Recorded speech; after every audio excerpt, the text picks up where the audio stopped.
तो आप समझते हैं इस वक्त जितना प्रेशर अफगानिस्तान पर है उतना ही प्रेशर इस वक्त जो है उस प्रेशर को माज़रत से कम करने के लिए खित्ते के ममालिक भी काम कर रहे हैं?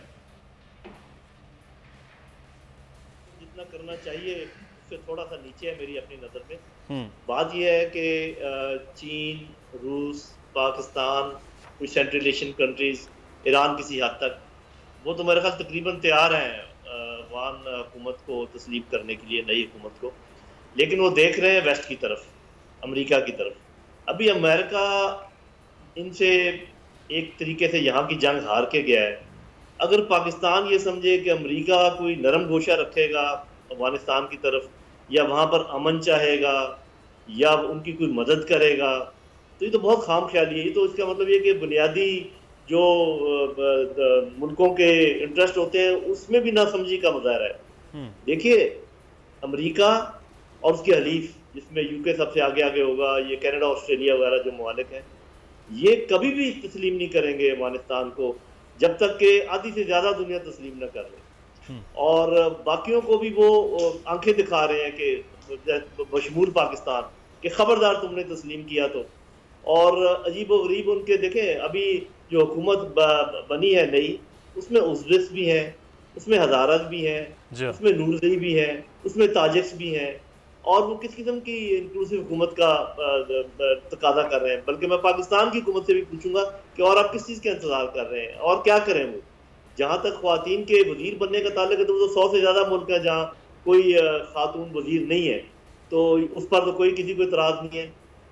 और मेरा अपना ख्याल ये कि अगर दुनिया ये वाकई चाहती है कि अफगानिस्तान में दोबारा इंतहा पसंदी ना जड़े पकड़े, तो इस वक्त फौरी तौर पे उनकी मदद करने की ज़रूरत है। उनके बच्चे भूखे ना मरें, वहाँ पर जो है नॉर्मल निज़ाम चलाने में उनकी मदद करें, ताकि ये चल पड़े, वहाँ पर अमन कायम हो जाए अच्छे तरीके से, उनकी पूरी रिट कायम हो जाए, और उसके बाद ही बात आगे चल सकती है ना। भी हम ये कुछ ऐसे तकाजे मिसाल के तौर पर कि उन्होंने कहा जी हमारी ज़मीन इस्तेमाल नहीं होगी किसी भी दहशतगर्दी के लिए, जो कि सही है। अब इस बात को पूरा करने के लिए उनको कम से कम 1 साल, 1.25 साल इतना टाइम चाहिए। उन्होंने अपना पूरा सफाई करनी होगी। अगर हम ये कह के बैठ जाएं कि नहीं जी पहले आप अपने वादे पूरे करें, तो वो तो वादे पूरे कर ही नहीं पाएंगे जब तक आप उनकी मदद नहीं करेंगे। तो ये अंडे और मुर्गी का सवाल है।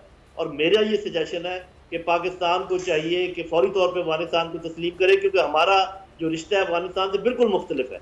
ना वो चीन की तरह का है, ना वो रूस की तरह का है। जो ही हम तस्लीम करेंगे, मैं आपको ये मेरा तज्जिया ये कहता है कि 2 हफ्ते के अंदर अंदर चीन भी तस्लीम करेगा, रूस भी तस्लीम करेगा, सेंट्रल एशियन कंट्रीज के भी लोग तस्लीम करेंगे, तुर्की भी तस्लीम करेगा, और भी बहुत सारे मुल्क होंगे। लेकिन हम मुंह देख रहे हैं और उठा के अपना मुंह देख रहे हैं अमेरिका की तरफ। ये तो कभी नहीं होने का। अच्छा, मैं अस्मा मदूद साहिबा, पाकिस्तान हो, चाइना हो, ये जो खित्ते के ममालिक हैं यानी कि रीजन, ये भी अभी तस्लीम उस तरह से नहीं कर रहे। आपको लग रहा है कि ये कोई वेस्ट का प्रेशर है या बाकी खुद से बड़े मोहतात हुए हैं ये ममालिक जिसमें पाकिस्तान अब सरे फहरिस्त है?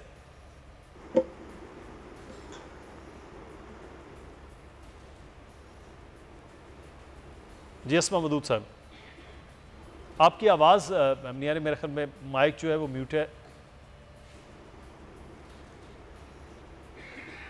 अच्छा, अस्मा मदूद साहब से बात करते हैं। लगारी साहब, ये जो लूसफ बात भी कर रहे हैं कि कर लेना चाहिए इस वक्त, ख़ासतौर पर चाइना हो, पाकिस्तान हो, तो लगारी साहब क्या आप समझते हैं कि ये पाकिस्तान अब देख रहा है तेल और तेल की धार, उसके बाद फैसला को किया जाएगा? नहीं, मेरे ख्याल में सोच समझ कर करना चाहिए। पहली बात यह है कि पाकिस्तान टू सम एक्सटेंट कहा जा सकता है कि भी एक हद तक गया है। मेरे ख्याल में एक हद तक नहीं, वो हर हद तक गया है। पाकिस्तान ने कोई हमारे यानी इस वक्त जब नई हुकूमत आई है, कोई ऐसे मामूल के सफारती ताल्लुकात होने या ना होने के बावजूद हमने सब कुछ किया। वहाँ से परवाज़ें जो आई हैं वो हमारी तरफ ही आई हैं, वहाँ से जो लोग आए वो हमारी तरफ ही आए, हमारे लोग हमारे यहाँ आई। उन लोगों के जो अफ़गानिस्तान को छोड़ना चाहते थे, उनके लिए सबसे ज़्यादा मदद जो है वो पाकिस्तान ने की। पाकिस्तान से अलावा किसी ने की ही नहीं है। चंद एक लोग हैं जो इधर उधर गए हैं, कोई दुबई चले गए या कोई किसी और मुल्क चले गए, लेकिन सब अक्सर लोग यहाँ पर आए। हमने उसको फैसिलिटेट किया उन लोगों को, फिर उन लोगों के मुल्कों की तरफ उनको रवाना किया। ये हम कर सकते हैं। अच्छा, अमेरिका के बारे में भी हमें बहुत सी चीज़ों को ज़रूर देखना चाहिए। 18वीं सदी की सुपर पावर जो है वो तुर्कान उस्मान थे। और 19वीं सदी में जो है वो बरतानिया एक सुपर पावर था, और जो 20वीं सदी के निस्फ तक तकरीबन जंग अज़ीम दोम के ख़ात्मे तक रहा बरतानिया। और उसके बाद जो है अमेरिका ने एक सुपर पावर के तौर पर दुनिया का, जैसे कहा जाता है कि वर्ल्ड ऑर्डर जारी किया। तो मैं समझता हूँ कि जो तुर्कान उस्मान थे उनका जो ज़वाल था वो उनकी जो अंदर से ख़राबियाँ थीं वो ज़ाहिर होना शुरू हुई थी, और इस वजह से वो ज़वाल की तरफ चले गए। अच्छा, ज़वाल की तरफ जाने की निशानदेहियाँ भी होती हैं।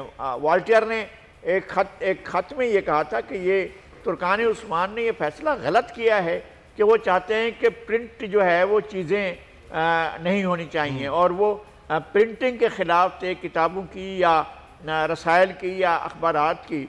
और उस ज़माने में जो है 16-17 हज़ार नावल फ्रांसीसी ज़ुबान में थे, और तुर्कान जो हैं वो छापने को तैयार ही नहीं थे, वो एक ज़वाल की तरफ जा रहे थे।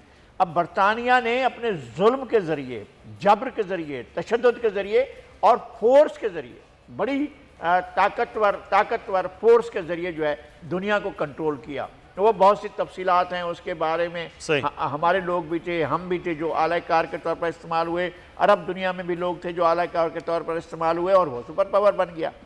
ज़वाल उसका भी ऐसे ही हुआ है। दूसरी जंग अज़ीम जो है उसके नतीजे में उसके अलावा कोई चारा नहीं रह गया था कि वो उसकी ये हैसियत ख़त्म हो जाए, क्योंकि जर्मनी, फ्रांस और बरतानिया जो है ये बड़ा मैदान जंग थे। 20वीं सदी में अमेरिका ने एक इंतहाई गैर जिम्मेदार सुपर पावर के तौर पर उसने जिम्मेदारियां संभाली, या उसने अपना वर्ल्ड ऑर्डर जारी किया।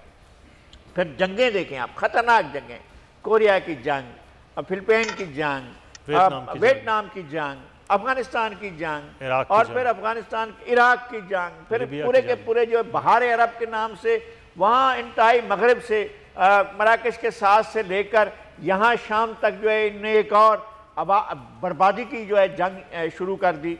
यही जो बाइडन जो थे उनके साथ भी थे, और जो मोहतरमा थी ओबामा के साथ हिलेरी, वो सारी की सारी चैंपियन बनी हुई थी। लेकिन सवाल ये है कि अमेरिका ने आखिर इन तमाम जंगों से सवाए इसके कि वो एक हथियारों की और एक बड़ी मिलिट्री रखने वाले कुव्वत के तौर पर तो है, वरना इकोनॉमी के तौर पर तो वो चीन से पीछे चला गया है, वरना वो इकोनॉमी उसकी नहीं है, इंडस्ट्रियलाइजेशन में भी वो पीछे चला गया है, और पर कैपिटा इनकम भी अब इन मुल्कों की और ज़्यादा आगे बढ़ रही है।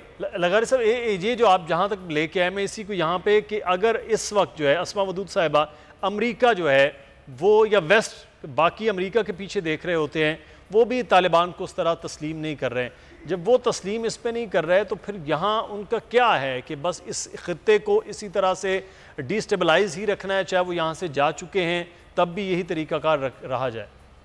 जी, वेस्ट का इंटरेस्ट तो इसी में, वेस्ट का इंटरेस्ट इस रीजन में जितना भी जो उनकी एक कन्फ्रंटेशन चाइना के साथ चल रही है, और जिस तरीके से इंडिया को बूस्ट करने के लिए उन्होंने एक डेडिकेटेड एफर्ट लगाया है, उनका इंटरेस्ट इसी में है कि ये रीजन डिस्टेबलाइज्ड रहे। इसमें sustainable peace is not what they are seeking और इज देयर कंसर्न।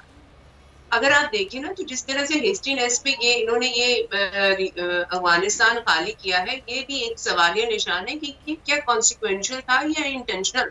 क्या ये इसका पर्पस ही यही था कि यहाँ पे एक एनार्की की सिचुएशन आए, एक इंस्टेबिलिटी की सिचुएशन आए, और उसको फिर उसके मुताबिक वो अपना स्ट्रेटेजिक इंटरेस्ट जो इस रीजन में रखना चाहते थे वो रखते। सब्सक्राइब करें और बेल दबाएं ताकि कोई खबर रह न जाए।